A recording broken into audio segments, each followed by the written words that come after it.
Halo, Assalamualaikum, berjumpa kembali di channel Siwar TV. Anjuran poligami batal, novel Bamukmin padahal terobosan Jitu, ditulis oleh Syardi. Kita kembali dulu ke PKS soal anjuran kepada kadernya untuk berpoligami jika mampu tapi pada akhirnya dibatalkan. Wasekjen PA212 Novel Bamukmin buka suara soal PKS yang membatalkan aturan poligami janda bagi kadernya yang mampu. Secara terang-terangan Novel Bamukmin menyayangkan keputusan PKS yang tidak jadi menerapkan aturan tersebut. Novel Bamukmin bahkan mengatakan bahwa sebenarnya aturan mempoligami janda tersebut merupakan terobosan Jitu. Saya bisa tertawa lemah sambil mengelus dada, sambil nonton film sambil makan lobster bakal dan minum jus timun. Apanya yang terobosan Jitu? Tanpa aturan tersebut, orang-orang yang mau poligami juga bakal poligami tanpa disuruh. Ini masalah privasi orang lain yang tidak perlu diatur segala. Memang begitulah kualitas orang-orang seperti Novel Bamukmin. Pola pikirnya terlalu sempit.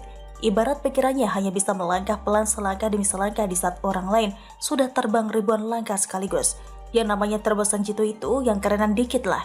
Misalnya, Cina berhasil membangun kereta maglev dengan kecepatan 600 km per jam, atau kereta Hyperloop yang bisa lebih cepat dari pesawat terbang komersil, atau penjelajah luar angkasa, atau teknologi nanobot untuk membunuh sel kanker.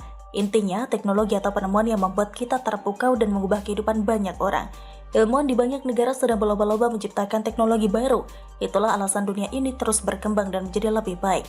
Bayangkan kalau semua orang seperti orang-orang di PKS atau Novel Bamukmin ini. Kapan majunya negara ini? Poligami adalah terobosan Jitu? Novel Bamukmin lagi mimpi di siang bolong ya? Kalau memang itu terobosan Jitu, silakan daftarkan saja hak patentnya. Mana tahu bisa menjadi kandidat terobosan paling spektakuler dan memenangkan penghargaan Nobel Prize. Hehehe. Partai apa yang suka mengatur urusan privasi orang lain? Apakah PKS tidak ada program lain yang lebih bermutu? Oh iya, PKS mah dari dulu memang dianggap sebagai salah satu partai paling tidak bermutu. Bikin kebijakan ke ujung-ujungnya memicu kritikan, lalu dicabut lagi dengan gampangnya. Masih ingat gak? Dulu ada petingginya yang sempat menjadi menteri di era SBY. Internet cepat buat apa? Kacau benar pemikiran menteri seperti itu. Entah siapa yang merekomendasikan orang ini. Bikin malu saja. Beginilah kalau orang tidak kompeten disuruh urus hal yang tidak dikuasainya, amburadul dan malu-maluin. PKS ini sering menggunakan agama untuk melancarkan aksi politiknya karena mereka paham agama masih menjadi barang komoditas yang masih laku di negara ini. PKS memang kalah bersaing dengan partai tipe nasionalis penghuni papan atas politik Indonesia. Pendukungnya pun rata-rata, kalian sudah tahu sendirilah ya.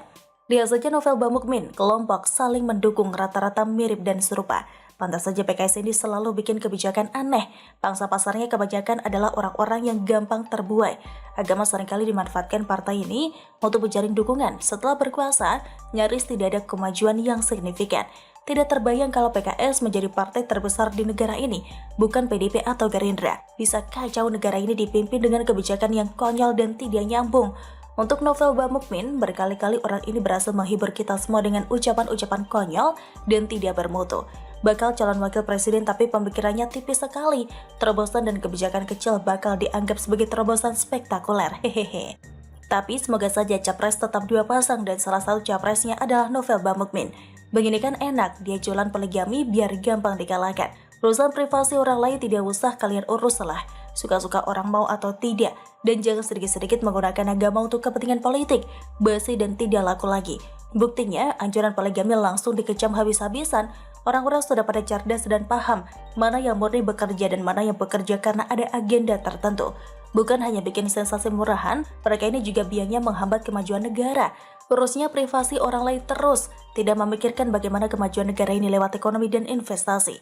Dipikirnya, mengurus negara ini cukup mudah, hanya mengandalkan program berbau agama saja. Bagaimana menurut Anda? Silahkan tulis komen Anda di kolom komentar. Jangan lupa untuk like, subscribe, dan share. Siwar TV pamit, sampai jumpa. Wassalamualaikum warahmatullahi wabarakatuh.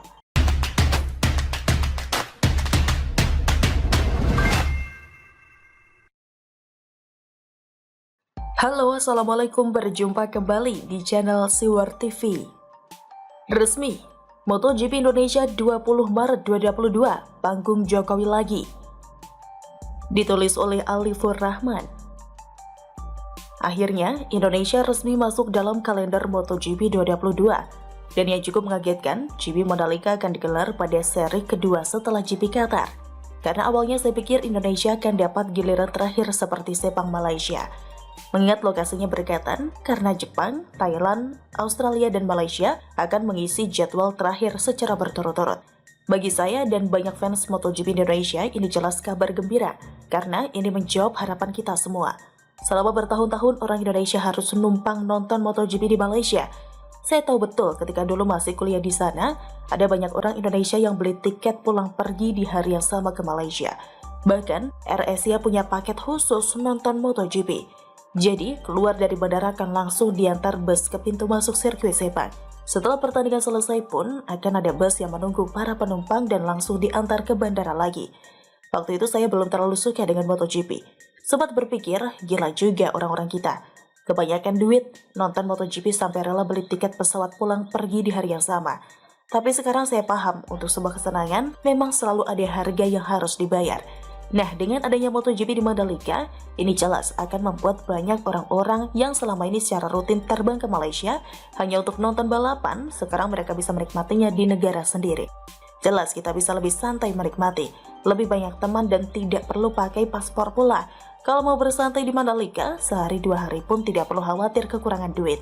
Intinya semua persiapan yang biasanya dilakukan orang-orang yang bepergian ke luar negeri untuk nonton MotoGP, nantinya tidak perlu lagi dipersiapkan. Karena kita nontonnya di negeri sendiri, mau jajan, kuliner, dan sebagainya jelas akan lebih nyaman dan murah. Kita pun tidak perlu khawatir jika melihat harga tiket pesawat hari ini dari Surabaya ke Mandalika. Masih sangat terjangkau dan lebih murah daripada tiket ke Malaysia. Dan ini menjadi kabar baik selanjutnya. Selain itu, dengan menjadi tuan rumah seri kedua, ini membuat balapan MotoGP di Mandalika akan menjadi seri yang menarik. Masih dalam perebutan juara, berbeda. Misalnya, kalau menjadi tuan rumah seri terakhir seperti Malaysia, kadang juaranya sudah ketahuan sehingga balapan jadi kurang greget, kurang drama. Bulan Maret sebentar lagi, sekitar 5 bulan lagi. Sudah kebayang gak gimana meriah dan hebohnya MotoGP Mandalika nanti? Padahal kita masih belum selesai merayakan megahnya PON Papua. Ya, itulah Jokowi. Sangat terencana, panggungnya tertata rapi sampai 2024 nanti. Karena setelah gelaran MotoGP, Indonesia akan menjadi tuan rumah presidensi G20. Mungkin ini juga yang membuat MotoGP Indonesia digelar di awal tahun. Karena akhir tahun kita akan sibuk untuk menerima pemimpin negara-negara maju di dunia beserta stafnya untuk melakukan pertemuan dan rapat di Indonesia. Lagi-lagi, yang ini pun adalah panggung besar untuk Presiden Jokowi. Jika tahun 2018 lalu saat annual meeting IMF dan Bank Dunia, Jokowi menyampaikan pidato dan menyinggung soal Game of Thrones, maka menarik menunggu tahun depan, Presiden akan berpidato dengan tema apa? Jangan-jangan Squid Game, hehehe.